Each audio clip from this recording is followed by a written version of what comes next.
All right, we're live. So sorry for the delay, fellas. I'm actually trying to get Mike Klein in here. He's the owner of Klein Machining. He's the one that's making these AR-RPKs. But for the last like 20 minutes, we've been having some technical difficulties on getting them inside the live chat. So again, apologize for the delay. I also going to have John from UW Gear coming on this. So those are going to be my two guests. Hopefully we can get Mike Klein in here. But the reason I'm having John come on as well is because both these gentlemen have made what we're essentially calling the AR-RPK. It's a light support weapon essentially, and John has done a couple videos over the one he's built, and he calls it an area denial weapon. And he's going to be coming in very shortly as well. And I figured we could talk about this. We had a very good discussion not too long ago, a couple weeks ago, about the automatic rifleman billet in the U.S. military. And then towards the end of that, if you guys haven't seen it, we talked about how a civilian can essentially have, a weapon system that will facilitate that automatic rifleman billet. Because although, it's very difficult for a civilian to have a full-blown automatic weapon, you can make civilian legal, at least if you live in a freedom-loving state like Texas and Florida and other states like that. You can have a civilian legal AR-RPK, and it definitely will fill the role. Even if it's just a plain Jane USGI trigger, I'm telling you guys, if you're downrange of those things, if you have the right setup, even in a semi-automatic firing capability, the effects on target are pretty devastating if you have the right setup. So, like I said, once I get John in here, we'll go in and kick that. But until they get here, guys, I'm just going to bump my gums. I just came back from Winter Forge training event hosted by SNS Training Solutions. They also have the Light Fighter Studies group out there. It was just a phenomenal training experience, guys. It was the second time I've gone to Winter Forge. It snowed while we were out there. The temperatures just were bitterly cold. It was just an all-around outstanding training event. Man, I couldn't picture it being any better. It was just phenomenal. So I got some great footage of that. I'll be working on that in the coming days and trying to put together a couple of videos off of my experiences up there. So if you missed out on that, and I know there's a lot of you that did, man, I'm telling you guys, you don't know what you're missing. Okay. Now, obviously there's a suck factor when it comes to cold weather training, but it ain't 70 degrees and sunny in combat all the time. Okay. You need to be a full spectrum warrior and be able to fight in those conditions. So just looking at some of the comments here, I see we got my From Russia with Hate individual here. He's been pissed off ever since we did the Red Dawn scenario video. Let's see what else we got. I love your winter camo demonstration. Thanks, bud. So if you don't know, last year we had the Texas snowpocalypse. I think it was the first time in 30 years Texas has had, some weather of that type of condition. And, I took advantage of it full blown. And it looks like I just got Mike in here. He is doing it looks like he's having some adjusting issues, but we'll get him here in a second. At least it looks like he's on his way. So what else we got in the comments here? I appreciate everybody tuning in tonight, by the way. All right. So I'm going to bring Mike into the chat. Hey, guys. Can you hear me all right? I got you, man. Can you hear me? Yeah. Awesome, man. I'm glad we got you in here. Yeah, it was a little bit struggle. What was the holdup? I don't know. I'm using my phone. Hey, it's working. Yeah, right. Yeah. All right, guys. Well, now I got Mike here. Let me introduce him. So I first met Mike, and let me say, guys, Mike Klein, the guy you're seeing here, Small Team Supply, is the reason I got involved in the One Shepherd Leadership Institute. Years ago, he reached out to me and he's like, "Hey, man," he's like, I'm I work with this program that I think you'd be very much interested in. And he sent me this in an email. And at that time, there was just a couple little videos on YouTube out there about the One Shepherd Leadership Institute. They really didn't advertise very well. And I'd seen those videos incidentally. And I said to myself, man, I'd love to go up there and train with those guys, but it's all the way up in Missouri. You know, I'm here in Texas. But it wasn't until Mike reached out to me and was like, hey, man, why don't you come up, you know, take part in one of our field training exercises. You know, it's the final culminating event of every semester. I think you'd really enjoy it. We use Miles, you know, laser engagement system. And so I went up there with Bruce, and the rest is history. So in any event, that's how I know Mike. Now, one of the semesters, I think it was 2018, maybe. Does that sound about right? Yeah, it was. I don't think it was your very first FTX out. It was the first time. I think you may have came from a week-long event. Yeah, exactly. Yeah. What was it, like 2018? Yeah, something like that. Something like 2018, okay. Maybe even 2017. It was. Yeah. It was somewhere in there. I think 2017 is the first time Bruce and I went up there, and then 2018 I went up there, and you know, I got there and they had these AR-RPKs. I mean, that's exactly what they look like, guys. You look at it and you're like, man, it looks a lot like an RPK. I think even one of them had a clubfoot buttstock, and no kidding, had RPK bipods, right? And I saw this thing and I was like, man, I've never seen anything like that before. And I just had to get my hands on it, right? And they made me an automatic rifleman. So we go through an STX, and it just happened to be the RAID STX. STX stands for Situational Training Exercise. I don't want to get on down a one shepherd rabbit hole, but essentially they set up scenarios, right, that correlate with the curriculum that's being taught, and you go and you get practical application doing those type of things. This particular one was a RAID. So I was the automatic rifleman with this AR-RPK that I'd never seen before, and it had binary triggers in it, and it was just a phenomenal little piece of gear. I had a blast. I get back to the fob, and I was like, Mike, where do these things come from? He's like, I make them. So yeah, man. I think you were maybe one of the first guys to actually field test them. Binary triggers were just there, starting to come out, and it was something that we wanted to add to the program. And you know, it was very early in the development cycle. You know, we had some prior testing with, you know, Harris bipods and things like that. And this is the first time we actually like, well, let's actually field something that militaries all over the world have already used on, you know, FALs, on Steyr AUGs, on, you know, RPKs, obviously, Brens. You know, there's a lot of weapon systems have already utilized barrel mounted bipods. But the prevailing, you know, forum guys was like, oh no, the best thing you could do for accuracy for your RPK is throw that bipod away. And it's like, it might have been something to having that barrel mounted bipod.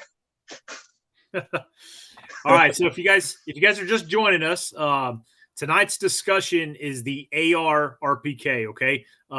And we're talking civilian legal, all right? Because not everybody can go out and spend $20,000 to $40,000 to buy a pre-banned freaking full auto registered with the BATF.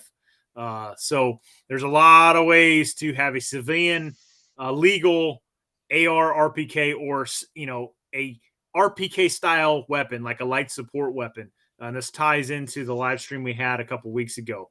Brought on Mike Klein. He's with Small Team Supply YouTube channel. Be sure to check him out, subscribe.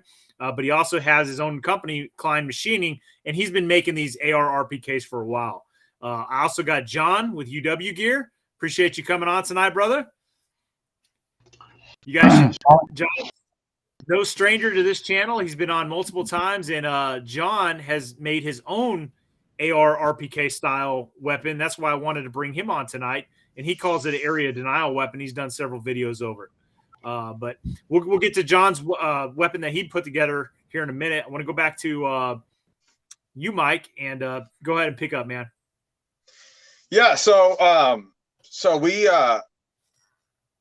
one of the big things that really lend it to the barrel mounted bipods was maybe not individual round accuracy, but when you start looking at automatic fires, you're looking at Kona fires. And this was something that I had a real hard time wrapping my head around coming from a rifle marksmanship background.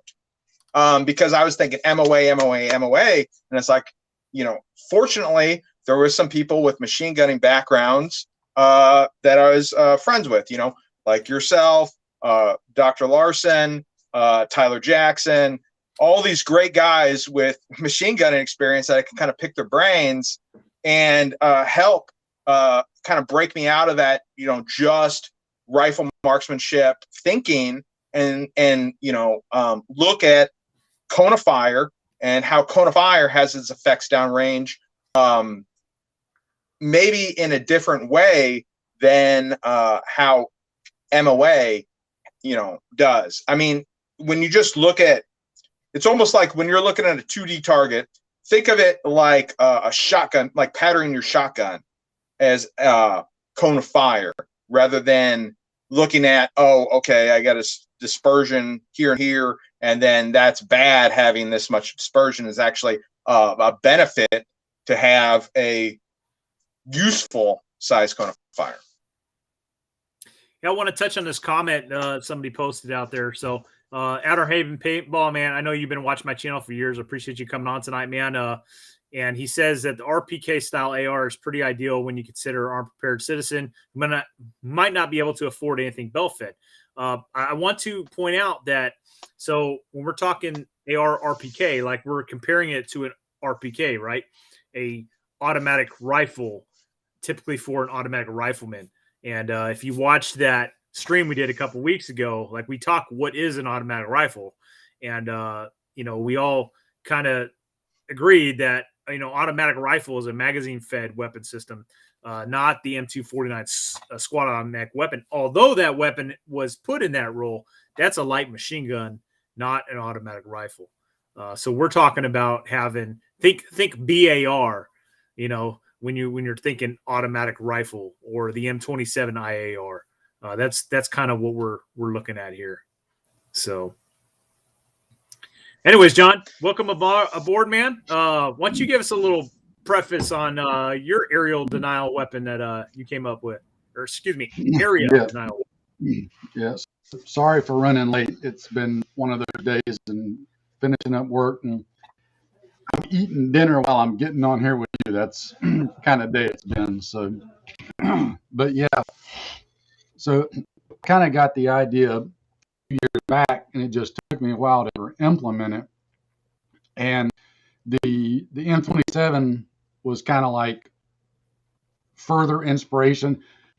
I had the idea, and then the Marines come out with the M27. It's like, oh, okay, so it's not a crazy idea after all, because I was hearkening back to the idea of the BAR, the RPK,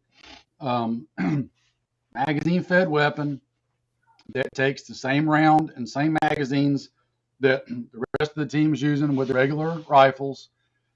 And as much as I love the RPK, I was kicking myself for not getting one back when they were more affordable than they are now. And again, for the armed citizen role, I always felt like it didn't have to be fully automatic to be effective. And people seem to either lose their minds about that or not be able to wrap their head around that. I don't need full auto fire in that role to suppress you. If you don't believe me, it can be done. All I need is potentially a larger magazine starting out, such as a 75 round drum and an RPK, or in my case, what I do in my AR, the D60 drum mag from Magpul. The Russians run the 40 round mags in the RPKs. You've got the 40 round P mags from Magpul for ARs, etc. It was almost more important with what I was going for that it not be full auto, which I couldn't afford anyway. So it was kind of a moot point. But being a closed bolt gas impingement weapon versus an open bolt and or piston driven weapon, you wanted to keep that rate of fire way down so that you don't risk overheating the barrel, overheating the gas tube, whatever. In semi-auto fire, 1 round a minute, you can suppress somebody that's behind cover. Guys think that's slow. And my challenge has always been to them, get behind cover and let somebody ping around off of it every second. Ping, ping, ping. Let me know when you want to poke your head up or move. Right? Most people are going to stay put until they don't hear the ping anymore. So then when you start throwing the idea of like what Mike was doing originally, the binary triggers, that sort of thing, then you start to still keep the ability to maintain that rate of fire. Although even with the binaries, you still got to be careful to not get too carried away with it, because you can go through some rounds in a hurry if you're not paying attention. But again, the idea behind I picked just an area denial gun was just that, something that I could have on a bipod with a couple of big mags behind a sandbag fortune overlooking an area that I wanted to deny you the use of, be it, you know, an avenue of approach, whatever. Thinking without giving away too much detail, some very specific situations for my use and situations, but then just overall in general for anybody that had given area that you just wanted to deny somebody the easy use. So I just went with a regular 10-inch AR, went with a Magpul bipod on a free floater handguard just to get as much swirling around the barrel as possible, and just kept it simple. I mean, and it's done extraordinarily well. It's a regular GI profile 20 barrel. If I had to change one thing on it, I would probably upgrade to a full profile heavy barrel, just for that little extra bit of rigidity and heat capacity handling. A lot of people don't think, though, the downside to a thicker barrel is, yeah, it's slower to heat up, but once it heats up, then it's slower to cool off. So it's a trade-off. That's kind of the route that I went with it. Didn't put a lot of money in it. Simple 20-inch that, you know, I wasn't looking for match grade accuracy out of. I wasn't looking for anything. It ended up being a stupidly accurate barrel, but that, you know, kind of beside the point. I had an ACOG that was not on anything at the moment. I got thinking, you know what? 4-power ACOG is a perfect fit for what I'm using it for my area. It gives me a little bit of magnification for that, you know, 200 to 300 yards and closer to what I was working with. Good field of view that the ACOG has. Wasn't overly worried about the eye release. You're going to be sandbag behind it anyway. And nothing there to turn on or turn off with the ACOG. So I threw that on the run on it, and it's never had to actually use it, but it does great in practice. Yeah, I couldn't agree more with the ACOG, John. And matter of fact, I'm going to pull up mine right here. So it was a fantastic little piece of gear. Yep. And if you guys go watch the video I did a few years ago over the Klein machining upper you see there, I actually have a full auto lower in my family, and I slapped it onto that, and it ran like a freaking typewriter. Sewing machine. It ran like a sewing machine. It was unbelievable. Yeah. And I was able to hold tight group burst very accurately. And Klein's uppers, as you guys can see, have that heavy barrel. Mike, can you speak as to like some of the specs and why you went with the barrels that you used and some of the different options that you have on yours? Yeah, so at first I started with, you know, whatever I can get my hands on, which predominantly was nitrided bull barrels. And then two things came about. One was my supply, especially after the election cycle occurred, my supply of those bull barrels completely dried up. So I couldn't find stock to adapt anymore. So And also in the meantime, one of my biggest criticisms was I wasn't offering a chrome lined barrel. And so I kind of did two birds with one stone. I went and I placed a very large order for some custom barrels that are chrome lined and have that heavy profile. And I need the heavy profile for two reasons. One, with that barrel bipod, you have to have that enhanced rigidity to be able to support that without having massive point of impact shifts. I had tried previously to create these uppers with a not even a government profile barrel, but just a heavy profile barrel, where it thinned down quite a bit after the gas block, and even that was having some deflection issues. So I needed a heavy profile the entire length of the barrel in order to support that bipod. Can you answer this question, Mike? Guys asking about a gas tube being thicker than standard. So, so one of the things I addressed that is I changed the material of that gas tube. V7s, they make an Inconel gas tube, and that's what ships with all my uppers now. And if you don't know Inconel, it's a super, super high temp material that's not going to melt on you at all. And what about what about the whole bipods, being attached? Because you actually machine into the barrel to mount your bipods. Yep. So, so different bipod types need different machining work. If you look at some of my M60 bipods, or look at the M60 machine gun itself, it has a shelf behind the bipod, and that's what it uses to index its rotation point, so it doesn't, do a 360 around the barrel like I think some of the BARs and stuff like that initially had that, and that was kind of an issue for guys. I think InRange even did a video showing the issues with a bipod that's allowed to just freely rotate. So it's important to have some kind of limit on there. So the M60 bipod needs one way to limit its rotation. The RPK needs another way. And then the AUG needs another way. So I kind of had to develop a whole bunch of different methods for attachment and how to get these to work for the AR-15. What were you going to say, John? I was just going to mention something to what Mike was saying, and somebody in the comments actually mentioned it too. By him using the Inconel gas tubes, the only thing that you got to be careful there with is you got to watch your rate of fire, because in an AR system, the gas tube is always the weak point. You'll melt and blow out the gas tube ideally before you mess up your barrel. So with the better gas tube, you got to watch that rate of fire. But I like the better gas tube personally. So here's one thing I want to address about that.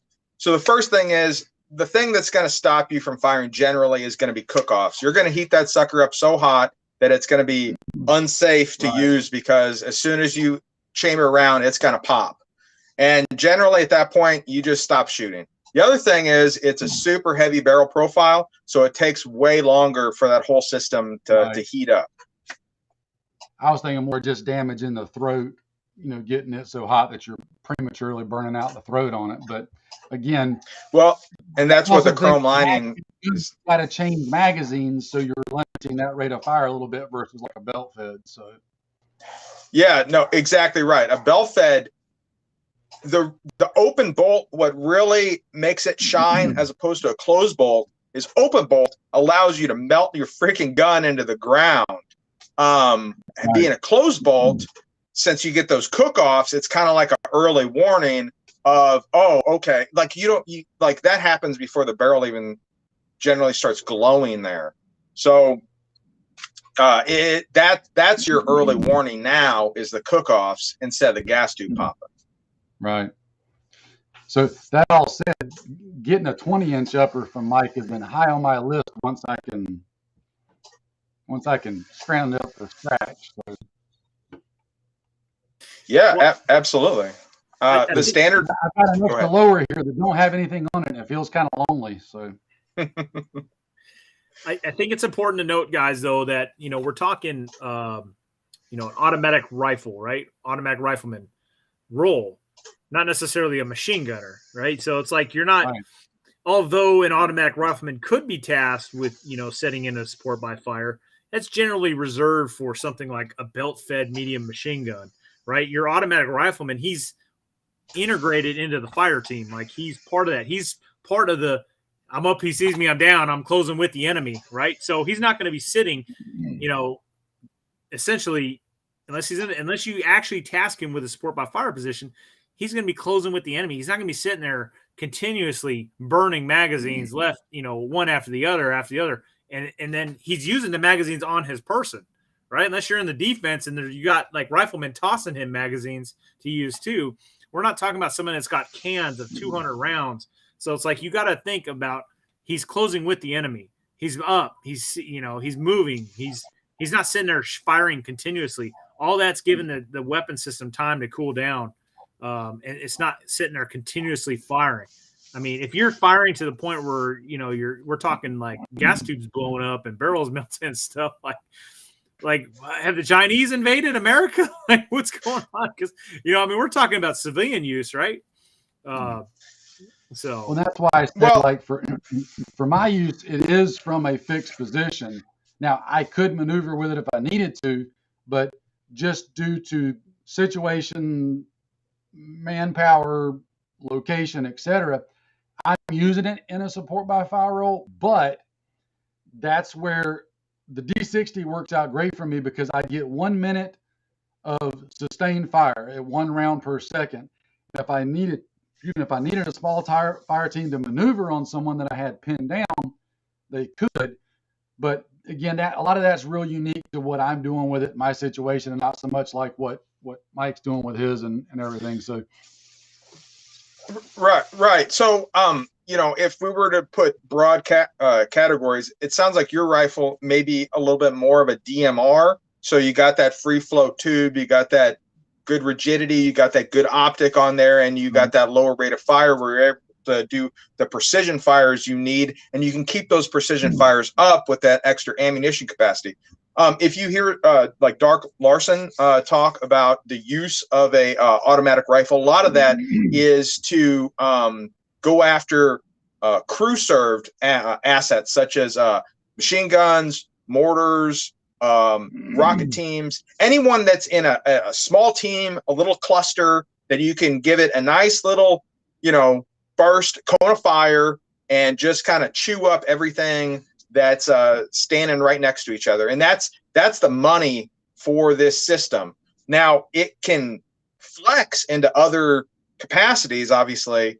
But that's what its intention is, thinking of patterning a shotgun. You get that nice shotgun blast right in the sweet spot, so to speak, and you can just take out that target, boom, all at once, as opposed to having to suppress it a long period of time.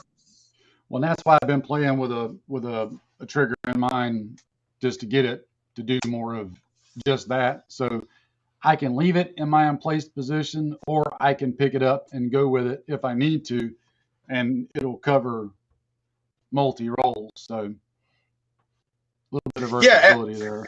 Right, absolutely. I mean, it's really two kind of schools of thought on how to attack this problem.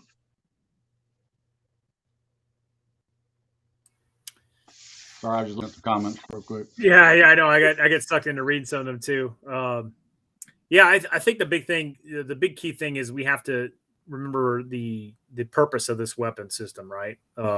Again, it's not a machine gun.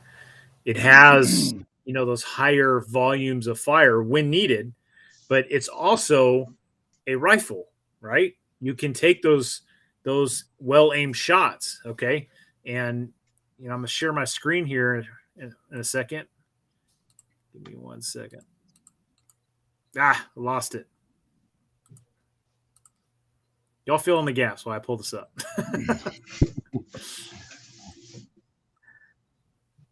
I mean, like I said, it there you go. All right. So you're looking at this, right? Does that look like a machine gun to you? I mean, it don't look like a machine gun to me. It looks like an automatic rifle, right? Mm-hmm. So sadly, to a lot of people, yes, it does look like a machine gun, but educated, no, it doesn't. Yeah. Well, to those people, anything with a magazine over 10 rounds and a telescoping stock and bipod, this is a machine gun. Anything, but I mean, look at this. The Daddy Deer rifle is a machine gun, right? But this is like clearly this is a portable weapon, right? Easily portable weapon, and it's very well suited for an automatic rifleman role.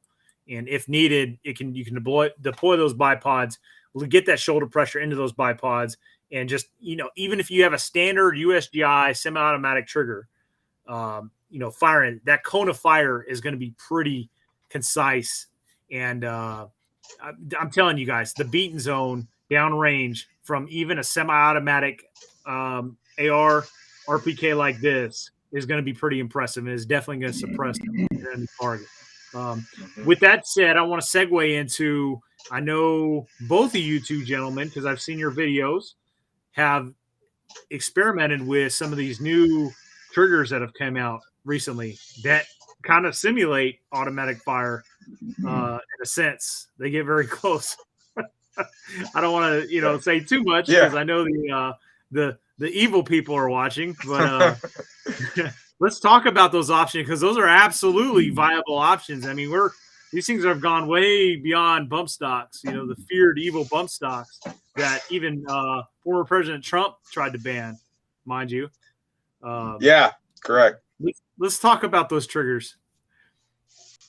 So you actually were partaking in some of our early testing at One Shepherd with the Fostech trigger and the Franklin Armory trigger, and we kind of saw firsthand some of the issues we had with that Franklin trigger, in that you'd actually pull it too fast and override your action, and you start getting hammer follows, which is a big deal when you're in contact. May not be such a big deal when you're in the range, but when you're contacting, you have a stoppage, and the stoppage is something that you can,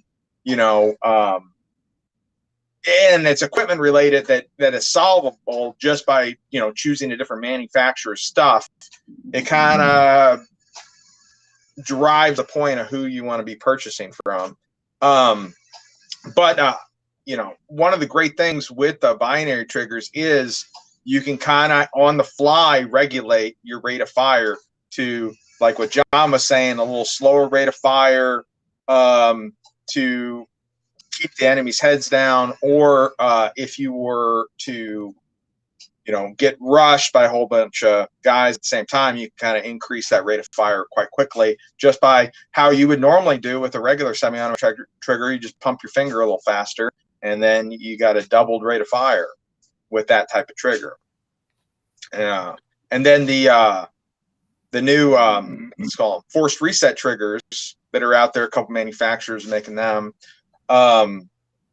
You kind of right now, I've heard they're actually coming out with a trigger that's select fire, in that you have the enhanced features or the standard semi-automatic features.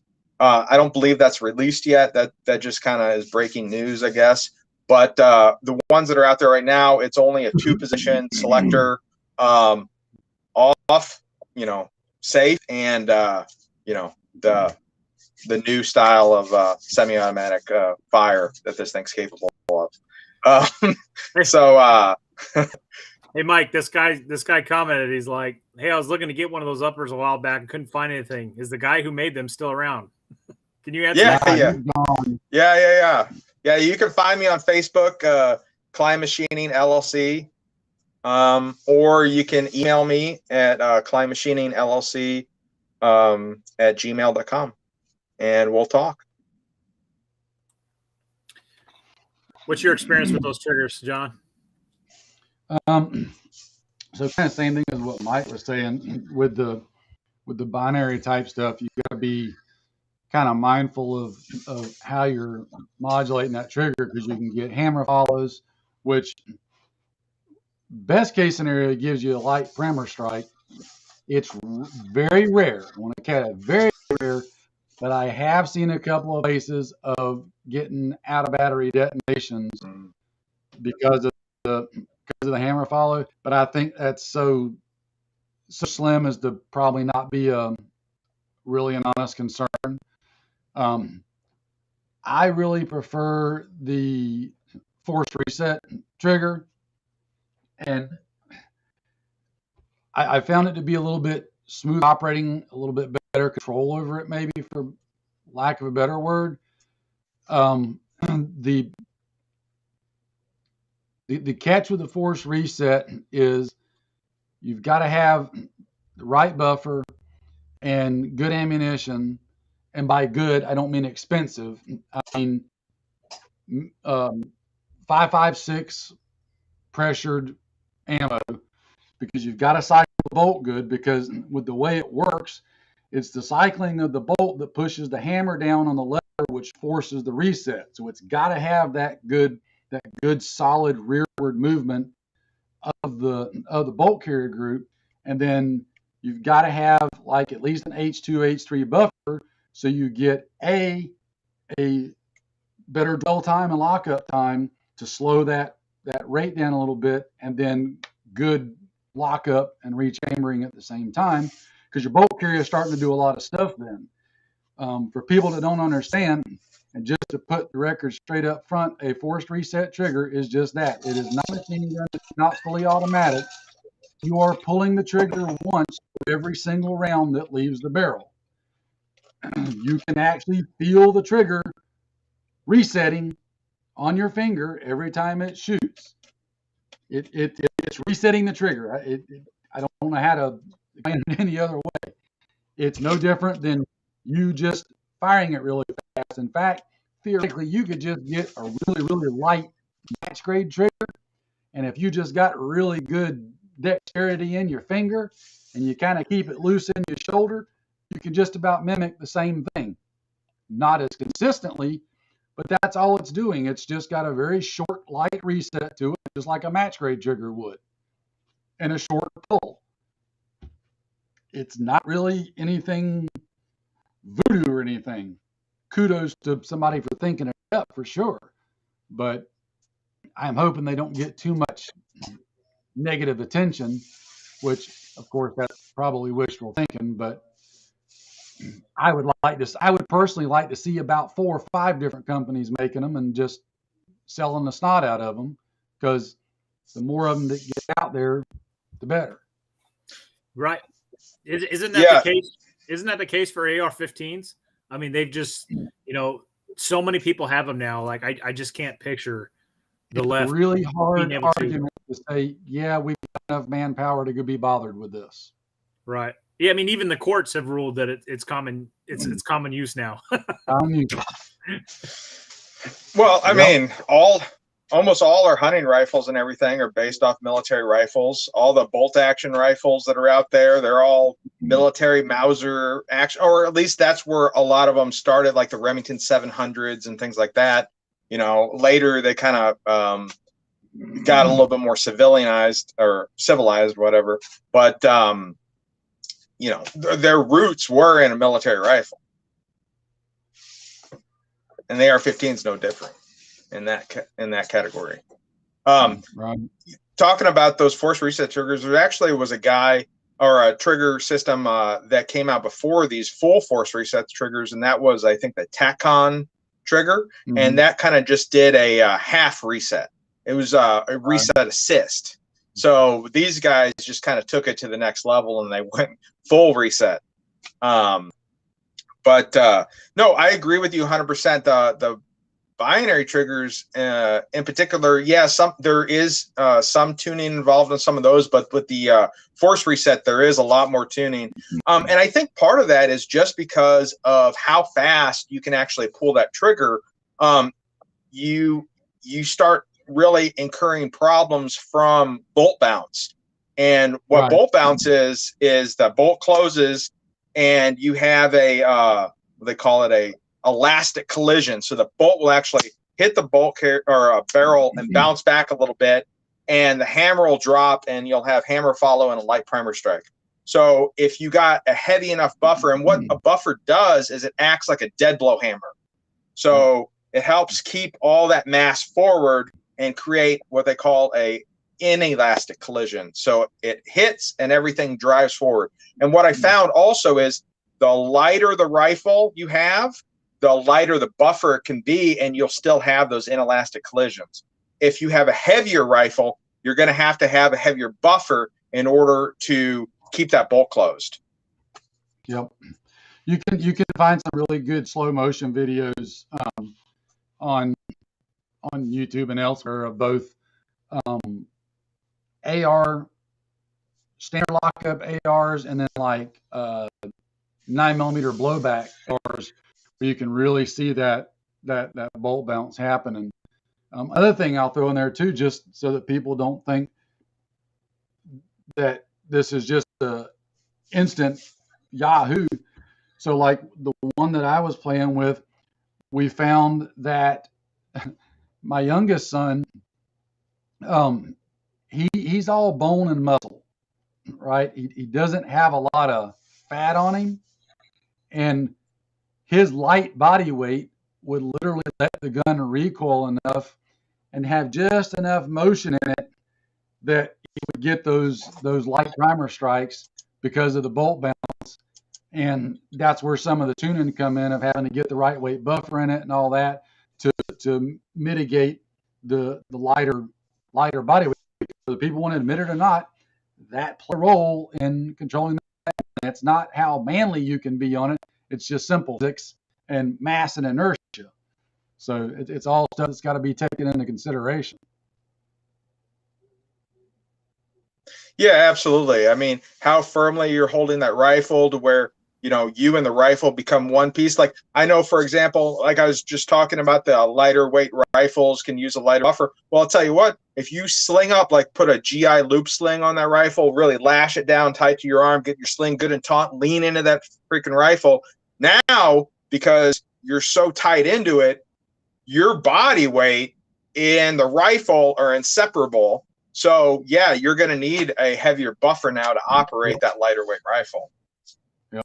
It's every machine gunner learns these fundamentals. Like it's shoulder pressure, right? You're leaning into this weapon, and you have those bipods, you know, fixed, and you're leaning into it, and it drastically controls the beaten zone and the cone of fire of these weapons. And again, you know, if you're joining this chat late, I said earlier, go check out my original video I did about this AR-RPK made by Klein Machining, where I actually shoot this thing full auto, and you can see just the tight, you know, from 100 yards away, I'm shooting a burst, right? And the burst is like hitting the torso right there, a nice controlled burst, maybe 6 to 8 rounds. You know, it's just because, you know, I was a machine gunner as a young Marine. Like I have that shoulder pressure and leaning into that weapon system and controllability like ingrained into me. And it was super, super accurate in terms of automatic fire. So, yeah. And another thing I want to say, in mind, you can keep some pretty, especially if you try to keep it like 3 to 4 round strings. You can keep them pretty doggone close together, especially if you're locked in on it real good. It can be fun from an accuracy standpoint. Yeah. And, you know, like I was saying, like, it doesn't have to be full auto. You know, if you had this binary trigger, you can get the same effects. And Dr. Larson, on the stream we had a couple weeks ago talking about the automatic rifleman, he was talking about, like, he thinks the binary trigger is superior to full auto, just because of, you know, the manner in which it's firing. It's not, you know, consistent full auto. It's, you know, pop, pop, pop, pop, pop, pop, pop, pop, pop, pop, pop, pop. And he thinks guys are more accurate that way. But man, at One Shepherd, you know, One Shepherd has fully integrated these light support weapons with binary triggers into their curriculum, and they're a part of every One Shepherd fire team. And at this last 40th semester, when I had a freaking platoon that I was in charge of during the FTX, we had a position. I put a position on our furthest western flank, and it literally, Mike, Yeah. dude, you're like, Oh shoot. Okay, sorry about that. I was replying to the comments. Freaking mechanical keyboard. yeah, I know, man. I know it's your first live stream, but you gotta. Sorry about that, brother. Okay. All right. Sorry, dude. I'm not gonna reply to your comment. No, you can't. You can just mute your mic in the app and go to town. Okay. Sorry about that. Dude, it sounded like an old news studio from like the Yeah, you had a 80s. binary keyboard. It's a binary keyboard, man. Anyways, what I'm saying is this machine gun position like wiped out like freaking 20 enemy Blue 4 guys that were trying to launch a full blown assault. Just him, this one guy. So two things. One, just to answer the one dude in the comment, Josh Little. That question's been answered, dude. Yes, Mike's uppers have an incontinental gas tube, which has a much higher temp rating than a standard gas tube. So yes, it is different. You don't have to keep asking the question 5 million times. It's been answered. Thanks, John. I think that was the guy I was actually going to reply to. So appreciate it. No, the third barrel does not allow the gas tube to be straight. The gas tube's never going to be straight because of the relation of where the gas port and gas blocks add on the barrel in relation to the upper.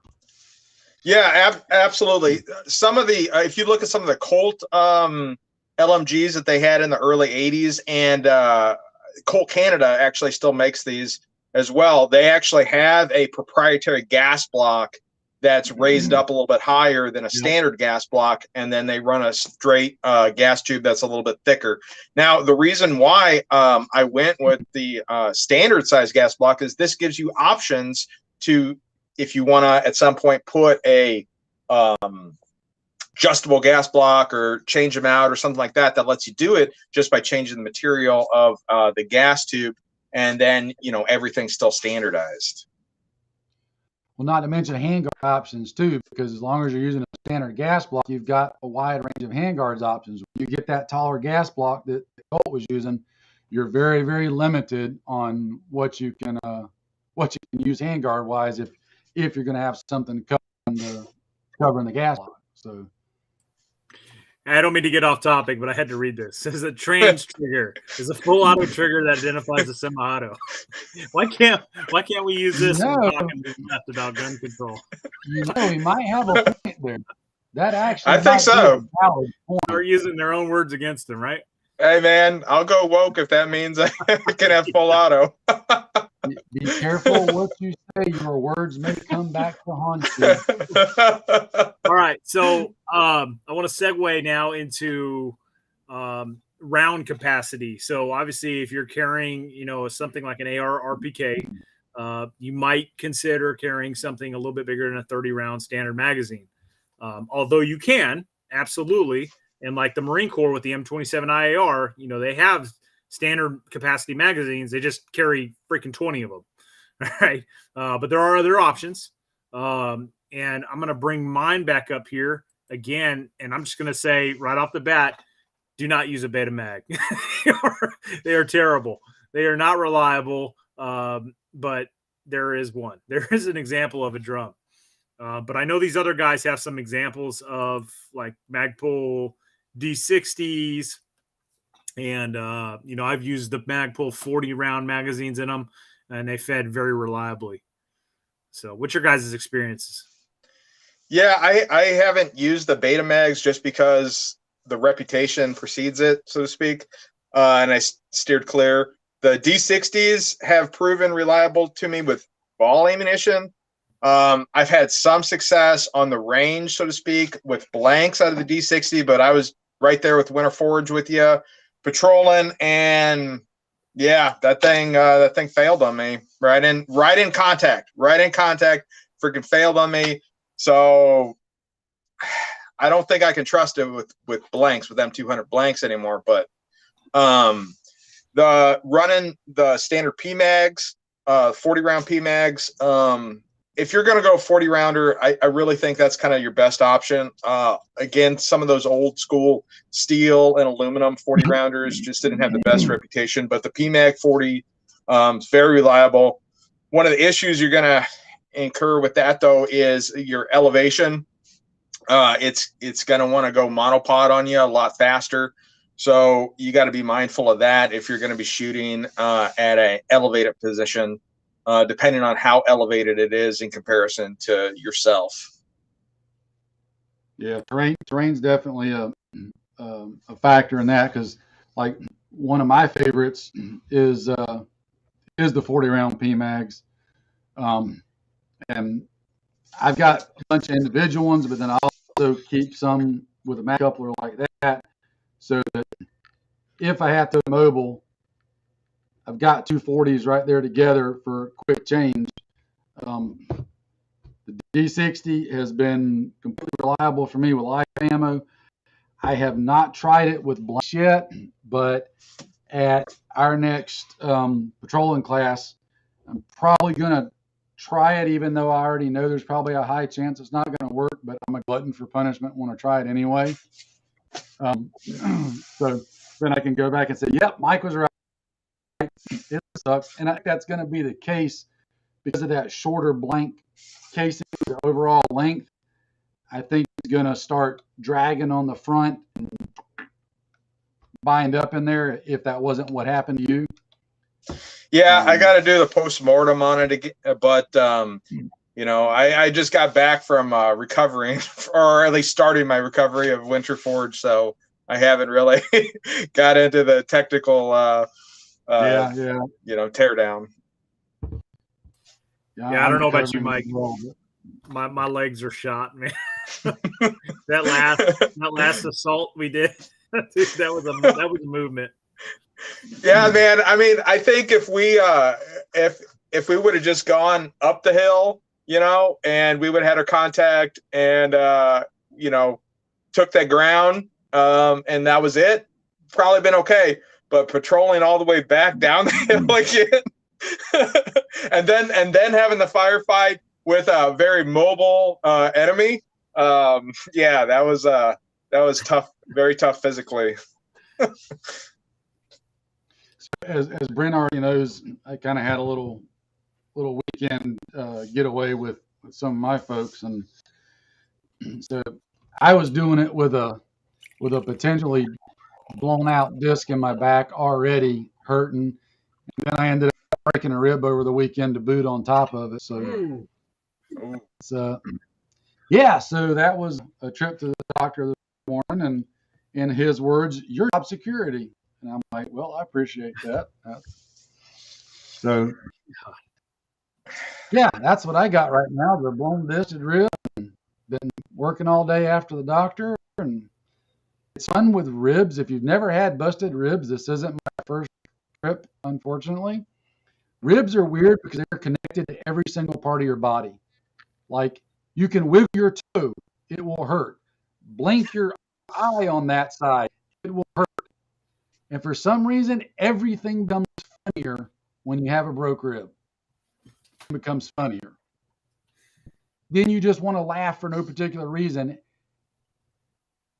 and it sends you into orbit. Don't recommend. So I sympathize with your legs, Brent.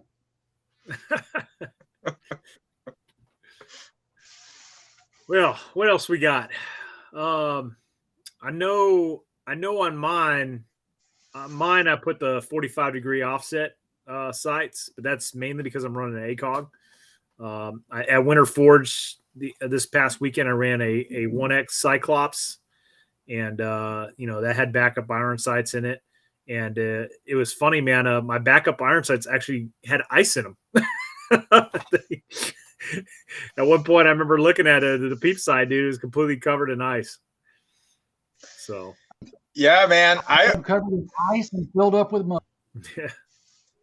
Yeah, man, in Winter Forge, I was having to take a cigarette lighter to thaw out my magazine catch, my forward assist, my dust cover, and I had to basically mortar the freaking charging handle open to bust that ice off the rifle. Yeah, that was pretty eye-opening out there. So, let's see. What else we got? What else we got on this subject?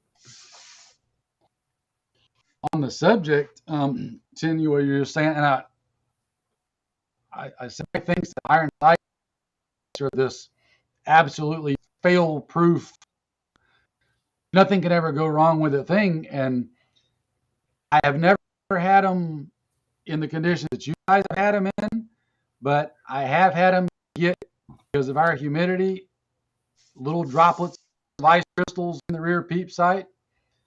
I have more often than that had them filled up with mud and clay. it's a thing. You better learn how to clear the sights out, just as you taking and clearing out the front of an op, because Murphy's Law, it can and does happen more often than probably a lot of people admit. Yeah. Yeah.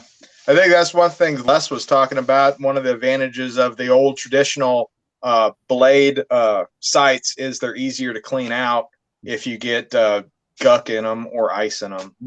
You know, even though the peep sight is superior because it helps focus your eye and everything. You know,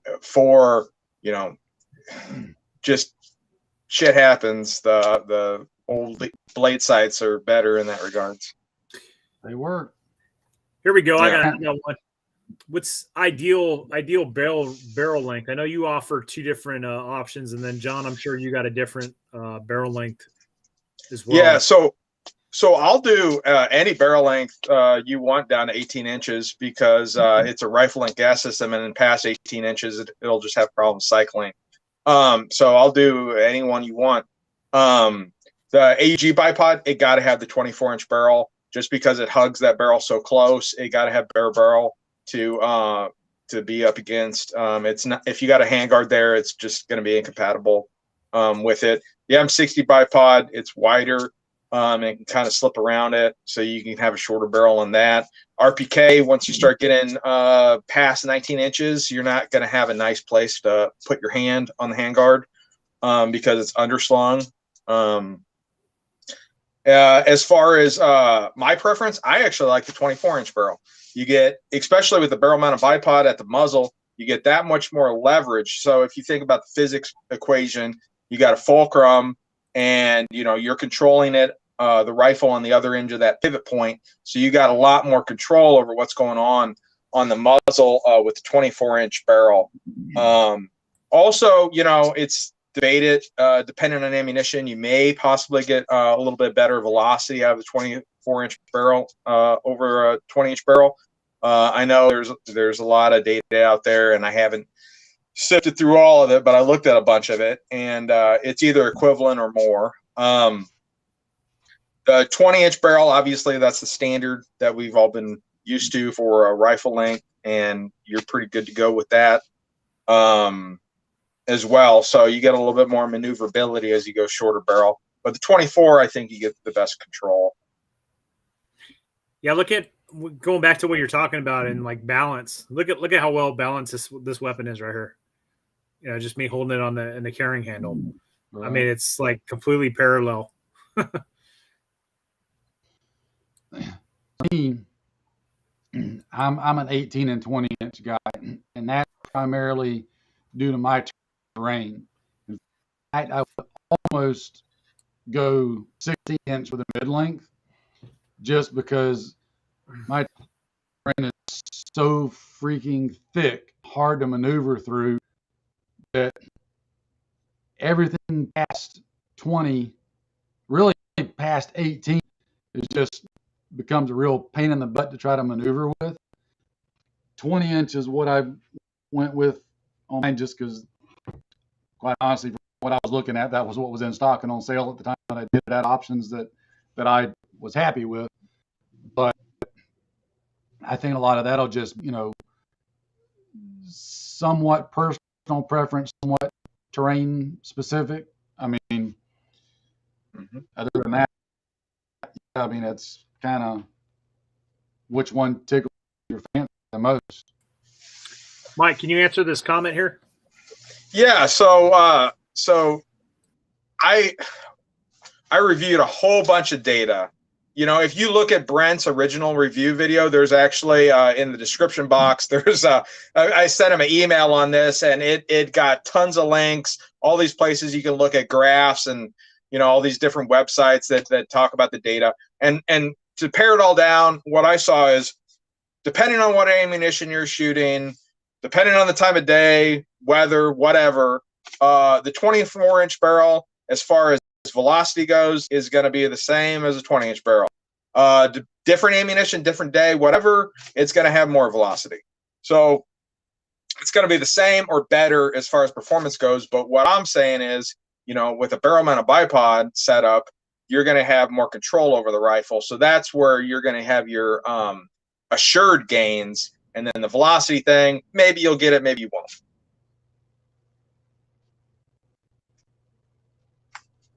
Yeah, the control aspect definitely makes sense. Well, I kind of like, I'm a fan of your original ones, Mike, but I just got the new one I got from you is 20-inch, right? No, that's 24. That's 24. Oh, it is 24? Yeah, Okay. yeah. I was gonna say maybe I can compare them, but well, I can cut you down to 24-inch, and we can put them side by side. I really like that 24. Man, I'm telling you, after shooting that sucker full auto, and just seeing how controllable it was, I mean, it was a freaking typewriter, guys. It was so smooth. It was so smooth. Oh yeah, man. Seeing your video of you shooting that 24-inch barrel RPK upper barrel versus some of the other guys, there's videos out there of them shooting other types of setups. It's night and day difference as far as the performance, downrange, cone of fire, impacts, on target at 100 freaking yards, fully automatic fire. I mean, very freaking impressive.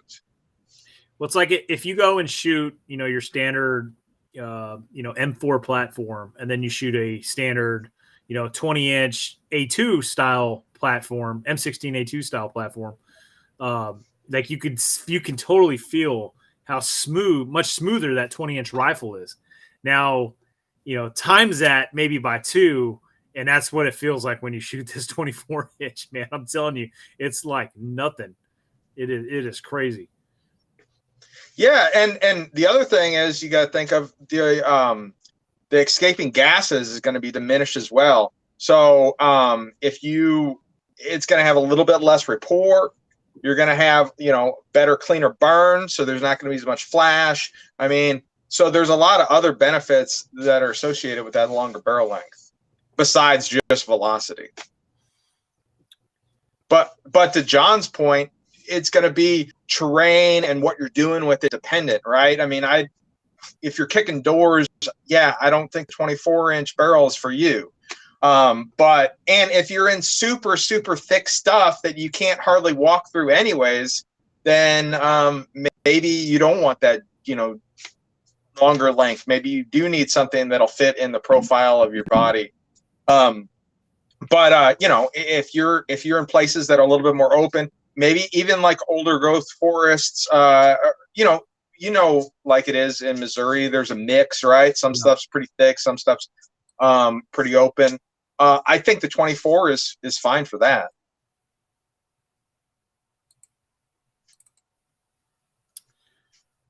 Well, all right, guys. Well, I think we've talked this to the end here. If anybody's got some questions in the comment section, we might can entertain a few of those questions before we wrap this up. So what you guys got? Let's see. What about a double chrome line barrel made by FN? Any accuracy advantage? Well, my understanding is with the chrome line, you actually lose accuracy compared to just a nitride or whatever. The double chrome, I don't know. I mean, it really depends on their process, how well it's applying, because flaking is the biggest thing you're worried about. So now you double your layers. Is that going to cause you, bigger chunks of, if it does delaminate, is it going to be a bigger problem? I don't really know what the advantage is. FN, their biggest claim to fame is the hammer forged barrels. That's supposed to help out. But my thinking on that is, the chrome is what's getting all the wear, not necessarily the barrel steel, and by the time your chrome wears out, your barrel's shot anyway. So I'm not sure at this time what the advantage of the hammer forged is over just a regular chrome line barrel. Maybe someone can enlighten me in the future as to that, but I just don't see it at this time. The only thing with the chrome line barrels, remember, to do a chrome line barrel, they have to make the bore larger than what the caliber is or making out for the chrome lining. So if you're doing a double thick line barrel, it's going to be that much larger, and that's where the inconsistencies come in that could potentially degrade accuracy, which is where a chrome line barrel than a nitride one, because a nitride one is cut exactly to the bore diameter that it needs to be, because the nitriding is a treatment to the metal, not an application of additional metal. So while it's not a guarantee that it's going to have the greatest accuracy, in a machine gun belt fed, you're not overly worried about, super tight MOA accuracy anyway. So that's why that's not a deal. So for like what you're doing and what I'm talking about, I think just the standard chrome barrel, in my case, mine's a nitrided barrel, you could get away with it just fine. Yeah, and it goes back to, also it took a long time to, like I said, talking about MOA, to change my thinking about MOA versus cone of fire, because the two schools of thought, as closely as they're linked, it's just different. Thinking beat-in zones, thinking dispersion,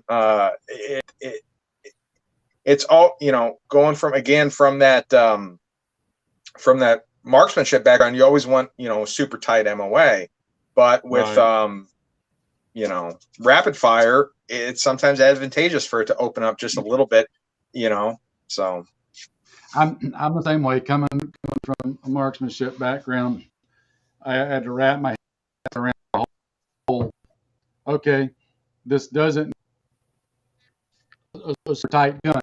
It doesn't even need to be 3 MOA. If it's 5 MOA, that's still going to be plenty good for the role that it's used in. So, right, absolutely.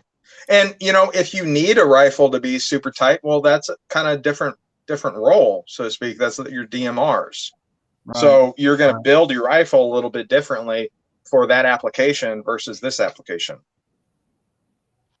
And I think part of the problem is when you just kind of look at it on paper, so to speak, and visually, they may look very similar, a DMR versus an automatic rifle, versus a standard rifle.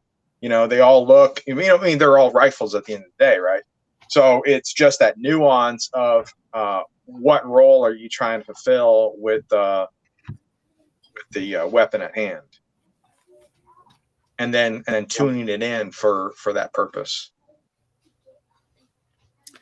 I want to answer another question that I saw in there, and the question was, were semi-automatic belt feds worth it? So I'm going to answer this, and I'm going to turn over to Mike because I know he's got one. So I own 2 semi-automatic belt feds, and I would say unless they're, based off of, a military machine gun that you just absolutely love and you want in your life, I don't think it's worth it. So I've got an M1919, and then I got a Yugoslavian M19 or M57 or M53. Sorry, that's based off of the MG42, and I have those guns just for the nostalgia of having them, and that's essentially it. I don't think a semi-automatic belt fed is worth it in a a new configuration per se. Because it's just what's the practicalness of that, right? It runs off of, especially if it runs off disintegrating links. Like, how are you going to resupply those links when you run out of them, right? Because those suckers just get ejected onto the ground. My Yugoslavian, it has a the non-disintegrating German style, but still, once those kick out, are you in combat? Or are you going to reach down and pick those expended links back up? So my opinion is no. If you're looking at something that's particularly this role, I wouldn't go for like the Shrikes and those type of systems. I would go for something that's magazine fed, or that can also double as drum fed. That's my opinion. What do you guys have to say about that? Well, go ahead, Mike. Okay, so I actually have ran. Well, I got 2 now as well. One's not put together yet, but the one I have been using has been the same rifle that Brent has, is the Yugo semi-auto. And the thing was right out of the bat, if you're wanting to get one of these, semi-automatic belt feds, don't get one that was originally designed as an open bolt gun. Get something that was closed bolt gun, right? I've had nothing but problems with this freaking open bolt gun that was converted to closed bolt. Yeah, me too. The 1919 I think is the way to go, because that actually was a closed bolt gun out of the gate. Problem is, it's a clunky dude. Like the ergonomics of that MG42 semi-auto is far superior. But I actually have ran it at One Shepherd in simulating engagements, and this is my feeling on it. If you have an AG that is linking you in belts of ammunition, one of the nice things is your gun just stays up. It just stays up. So that's really, because how the game kind of works is kind of like whack-a-mole, right? You can either be the mole that is, popping up, shooting a couple rounds, disappears, and then pops back up and shoots a couple of rounds. Or you can be the hammer, and the hammer just stays up and stays ready. And having that AG linking in you belts, you can stay as that hammer ready to strike permanently. And that slow rate of fire, like John was talking about, isn't necessarily terrible to have when things are moving slowly, when there's, as I see it, if you are an aircraft mounted machine gun, you need to be super fast because everything's going by like crazy. When you're in a vehicle application, you have to be a little bit faster because now things are not as fast as the aircraft. It can be slowed down a little bit because things have slowed down a little bit. And then when you're in the infantry role, things can actually slow down quite a bit, especially in that support by fire, sustained fire application. So in the semi-automatic capacity, it's not terrible in that regard. Obviously, there is advantages to being able to rip off a belt. So it'd be nice if you had both options, like on a MG34, where you could shoot fully automatic or you could shoot semi-automatic. Unfortunately, it is what it is, and unless you got big bucks, you're stuck with a semi-automatic. So my thoughts on it is kind of, but you're giving up a lot as far as manpower goes to tote that thing around. So I'm a yes and a no on the question. So yes, I think they can be effective, given that it's only used in a static fixed location, not portable, so that you can recover your links or belts and you're not trying to tote it around. And the benefit in that scenario that a belt-fed semi-auto gives you is the ability to do a long, controlled, sustained rate of fire without having to reload. In other words, if I got a 200-round belt and I fire a round a second, that's over 2 minutes of nonstop fire I'm putting towards you in a very controlled manner. Now, the only two that I would even look at for that purpose, well, I'll say three, is something like what you got, Brent, with that 1919, an RPD, or the FN saws. However, the caveat to those is I do not think they're financially worth it. You are filling out a ton of money for possible suspect reliability when you can do something like what we're talking about and get really, really close effectiveness wise with a lot higher rate of reliability, a lot less cost, and more versatility, because you can take what we're talking about and make it portable, obviously. So it's a yes and a no. I disagree with the guys that say there, well, there's no point in a semi-auto belt fed. Give me one that's reliable and allow me to demonstrate what I can do with 200 rounds of sustained semi-auto fire. But it comes with those caveats. So yeah. That's kind of where my brain's at on it. I agree. I agree with you, John. I'm glad you brought up RPD too. I completely forgot for some reason that I had that. That's what happens when you got so many freaking firearms. Yeah, that's another one. Like I the love horror, that must suck for you so badly. I'm sorry. I know it's terrible. It's just so bad, guys. You don't know what I go through. I tell you what, as your good friend, I will help you out with that problem. I have space. No, send what you need. This is an addiction. I'm gonna have to defeat this problem myself. So. I'm here to help you though. As a friend, we always help our friends when they have these issues, right? Consider me AA. That RPD is fun. I'm absolutely. I love the fact that I have it, but like I wouldn't trust my life with it. It's semi-automatic. That is. Yeah. But that 1919, that is very reliable. That I can't think of a single time where that's jammed on me. And when I mount that up to, the tripod on a T&E, oh my God, guys. Yeah, exactly what John was talking about. I could put suppressive fire on something for an extended period of time, but, significant weight involved in that. And then, like John said, but if that was on a, if I had to defend a area, I would set that up on a main avenue of approach, right? Oriented right down this trail or main road. And dude, I'm putting 7.62. Mine's coming down it. Right. Mine's 7.62 by 51.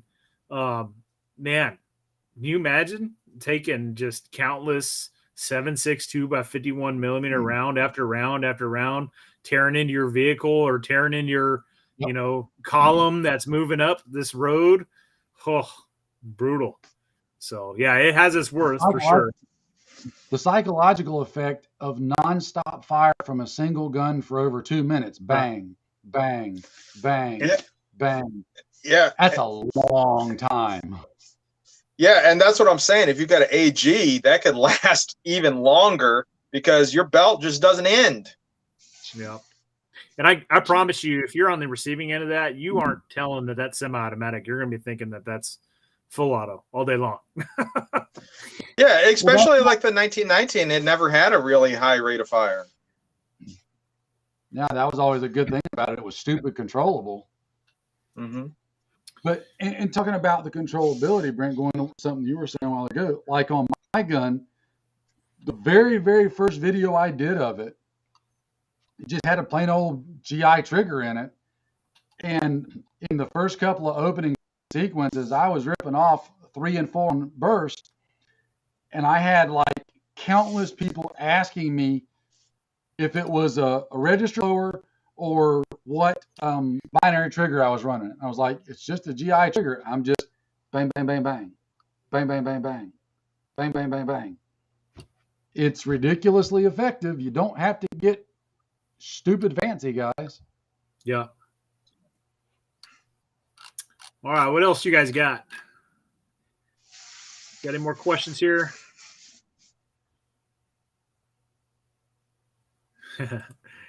old brother Dick. Hell yeah, Brent. Tripod plus T&E for the win. Yeah, man.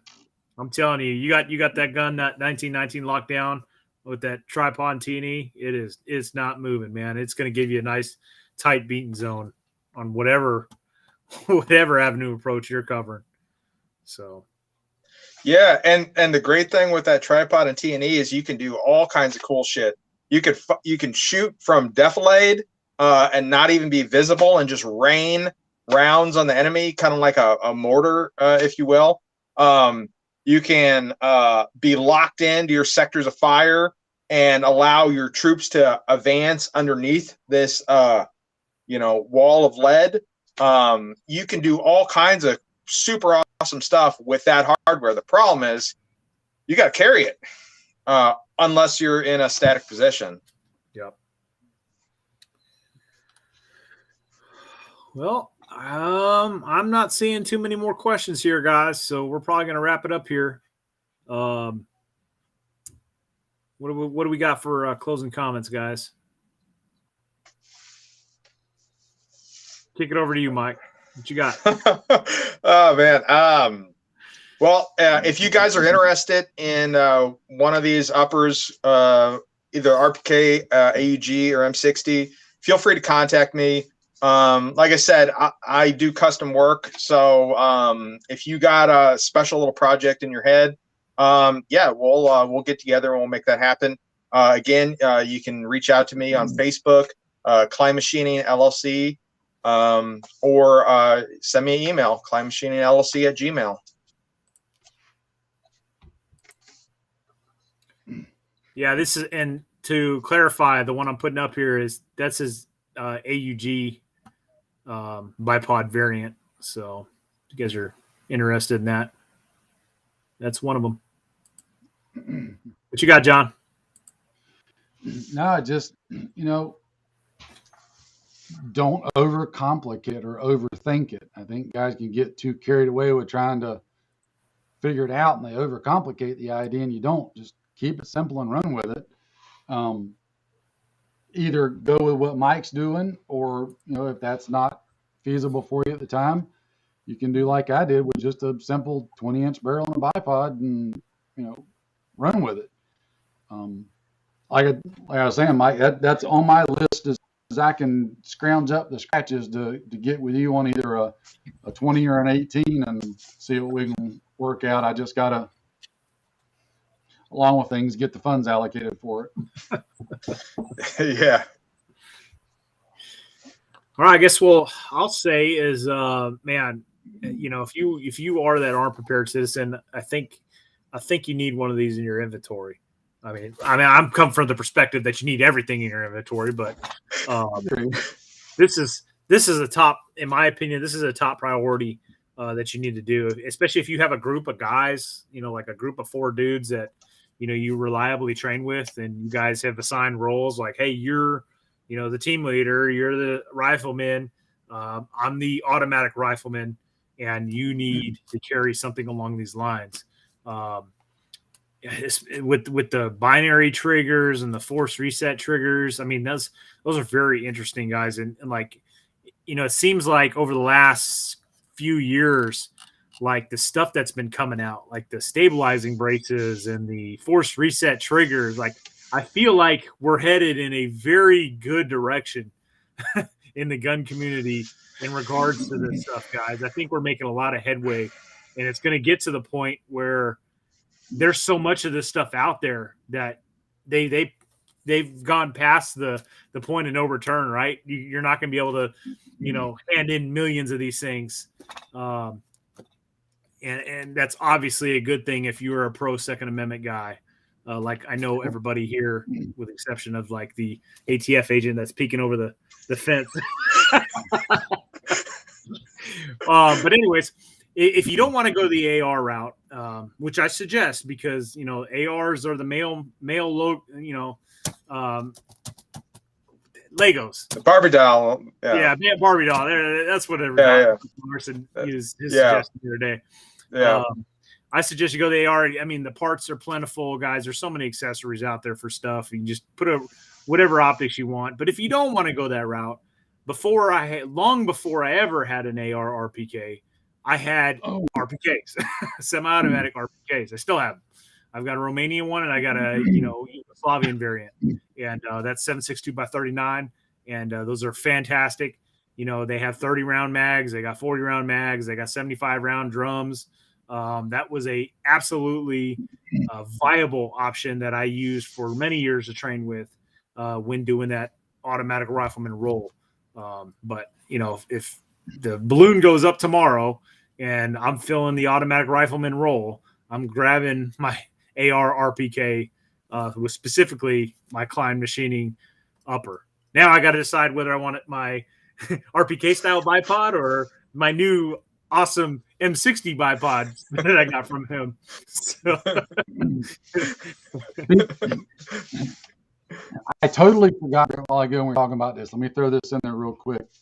So I've got my 20-inch 5.56 gun, right? And I totally forgot to mention, I also have a 7.62x39, but it's my 16-inch KS-47 from Palmetto State that takes AK mags, and I set it up identical to my 20-inch 5.56 bipod, free-footed. But since it's an AR, but since it takes AK mags, I've got a 75 round drum for it, and then AK mags as backup to fill the same role. So you can get away with having that extra ability to do that. So like, say you've got a group of guys that are running AKs, but you want something a little more portable. So since it just has a 16-inch barrel, it still takes the same mags and ammo. Yes, it's an AR, but it still takes the same mags and ammo. So it gives me that capability on that bipod. It makes it portable. And honestly, with the 16-inch barrel, you're not really losing anything performance-wise, because for anybody that doesn't know, 7.62x39 is not real particular about barrel length. The difference between like, say a 12.5 inch barrel and a 20-inch barrel with 7.62x39 is very minimal change in the ballistics. The only thing a longer barrel would give you would be like what Mike was attesting to, of longer fulcrum point from maybe a little bit better control. So ballistically, not really a concern. Control-wise might be. Unfortunately, right now, all PSA is offering is in a 16-inch version, which is what I got. And oddly enough, so I put one of Primary Arms, one of their 1 to 6 variables on there that's calibrated for 7.62x39, so I could use the reticle property and the holdovers. Primarily just running it on 1X for the automatic rifleman role. As a happy side benefit, I found that with that gun, and you crank it up to 6X, that at 200 yards, it's a easy DMR gun because the thing just shoots freaking stupid tight little groups. So I can throw it on the bipod with a drum in it on 1X. I've got that area denial, the automatic rifleman setup with a 20 round mag and dial it up to 6. I got a DMR gun out of it. So again, multi-use out of the same setup, just depending on what you're doing with it. So I forgot to mention I've got 2 of them. So yeah, that the KS-47, I got one of those as well. And one of the cool things with it is it'll take standard 7.62x39 AR-15 barrels. So I know I've had guys in the past ask me, hey, can you make one of these uppers with a 7.62x39 barrel or a 308 barrel? And the answer is, well, if enough of you guys want one, of course. Yeah, Mike was telling me about that up there at Winter Forge. Obviously, when you're sitting in freaking 15-degree weather, freezing, like you got to have some conversations. But he's like, I've had a few people ask me about these, but I have to order like a bundle of 100 barrels, and it's like just because 5 guys want one in 7.62x39 doesn't make up for the 100 barrels that he's got to order. So I can relate to that from the 2 guys that I get per year that ask me to make black gear for them. Oh yeah. two orders of black gear a year does not make up for what I would have to order in material, webbing, thread, hardware, etc., to make those 2 rigs, and then I got a pile of money sitting here doing nothing. Yeah. What about you just take that material that everybody wants and then you just dye it black, and then you're like, hey, I've got this sweet all black camouflage pattern for you. How about that? And see if that works for him. I actually told him that one time because he was wanting multicam black, and I'm like, how about I make you a multicam rig? You get you some black RIT dye and go to town. Yeah. See what happens. That stuff, that RIT dye though, it's kind of alchemy. You don't know really what you're gonna get. I recently just dyed some UCP level 5s dark brown, and they're freaking green. Yeah, it's really funny. He was in the chow line at Winter Forge before it all kicked off, and it literally looks like the Russian digital camouflage. And he's like, I used brown RIT dye on this, and it turned forest green. I don't know what happened. I mean, it was hilarious. Well, there you go, new market. Buy up all the old UCP you can find, dye it, sell it, profit. Oh my goodness. You know what? I don't know if you guys are eager to wrap this up, but I just thought of something that we didn't cover. We didn't cover butt stocks whatsoever.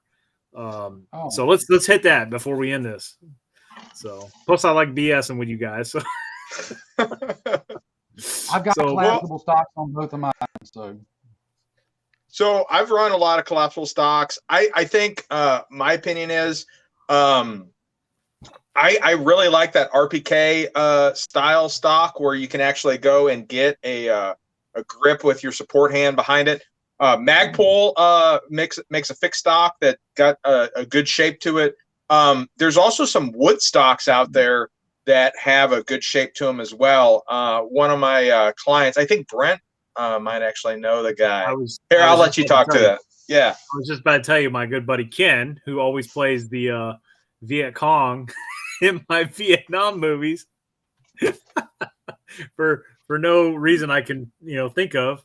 But he wanted to make his look like he wanted to make his look like an AK, or excuse me, an RPK. So he got wood furniture for everything on it. It's an AR-RPK made by Klein. But he got wood. He got a wood clubfoot buttstock, and he got wood handguards, and it looks awesome. I wish I had a picture available. I didn't. I got one on your cell phone. You should have one in your text message if you want. Yeah.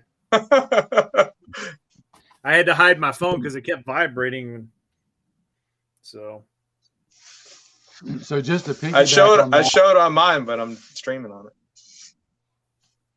So just to piggyback on that, I've already got it in the back of my head because I've been planning this for a few months now.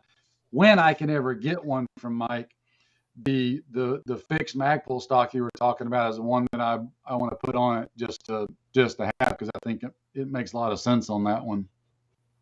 Yeah, it's super nice. I like it quite a bit. And then the other aspect of it is when you have a rifle length buffer tube and buffer, you're going to have that much more control because it's a softer cycling action. So yep. Absolutely, that's really what you want to go. I don't know if this is going to work, but sorry, I didn't have a handguard, but you guys can see it's got the buttstock and the pistol grip, and that looks really sleek. Oh, yeah. Awesome. Yeah, that's coming in good, Brent.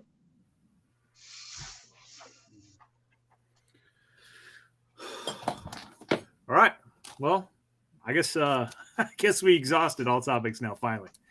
So, all right, guys. Well, hell, we did this for an hour and a half. That was pretty good. It went longer than I expected. So, yeah.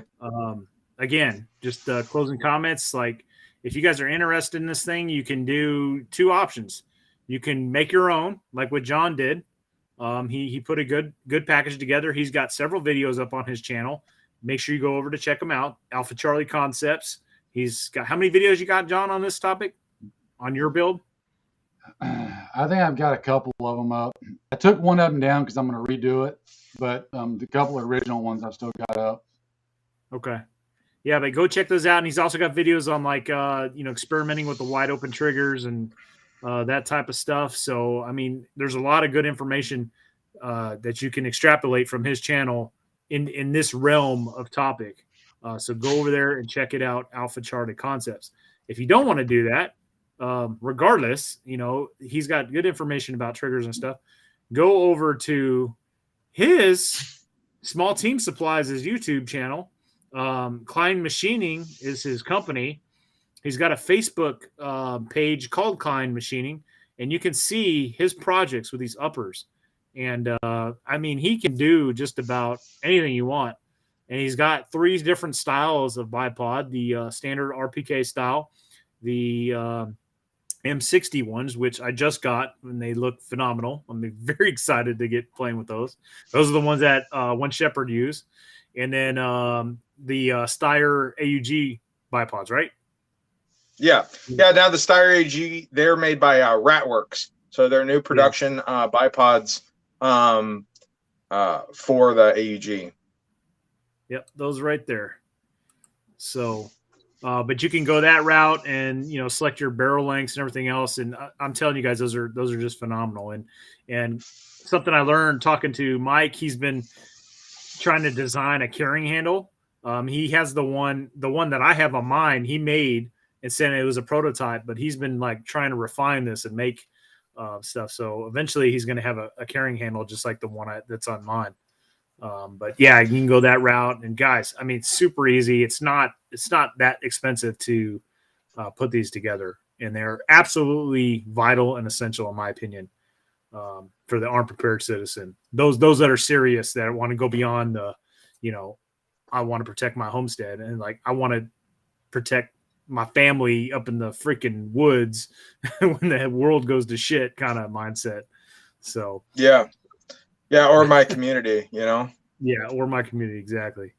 But all right, guys, well, we'll close this out. Thanks for watching, and don't forget to leave a comment, and don't forget to check out these gentlemen's. Everything's reversed, by the way. There. Don't forget to check out these gentlemen's respective YouTube channels and websites. Thanks for watching.